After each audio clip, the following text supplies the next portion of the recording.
Британската мутација на COVID е виновна за 70% од новите случаи на зараза. Се шири многу побрзо отколку обичниот вид на вирусот, а лабораториите веќе пријавуваат дека е детектирана кај огромен број од позитивните лица. Министерот за здравство оценува дека тоа е една од причините за драстичното зголемување на бројот на новозаразени. Само вчера епидемиолозите од институтот впишаа 725 новозаразени, што е повеќе од 20% од направените тестови.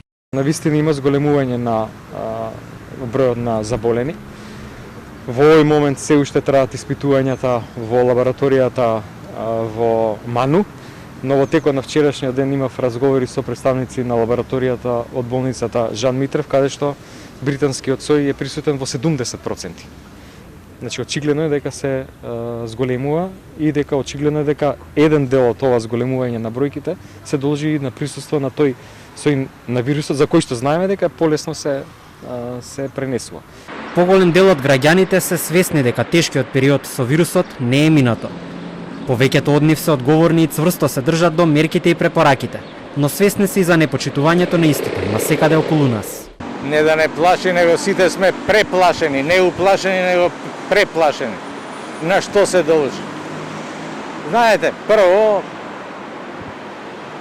народов не е дисциплиниран. Второ, држава не се зафати како треба со оваа проблематика. Вакцини нема.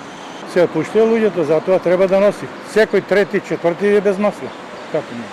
Пораздвижено е за разлика од претходниот период. Мислам дека луѓето почнаа малку по малку да се опуштаат.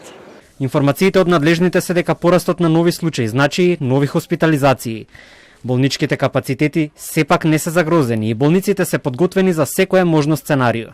Се чуваат списоците за ротации на кадарот, а одделенијата на клиниките веднаш може да се пренаменат во ковид центри повторно.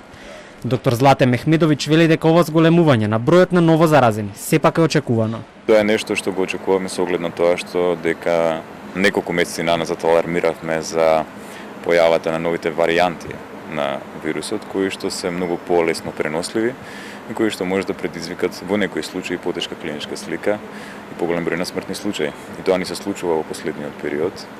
Барем во последниве 2 дена го гледавме тој тренд на пораст на новозаболени. Капацитетите се се уште тука функционални, веќе го имаат искуството на работа со ковид пациенти и доколку има потреба, бројот на легла ќе се зголеми драстично. Некогаш во овакви случаи може да се зголеми за 4 пати. И треба посветено да се работи. Знаеме дека е тешко, знаеме дека тешко се обезбедуваат вакцините.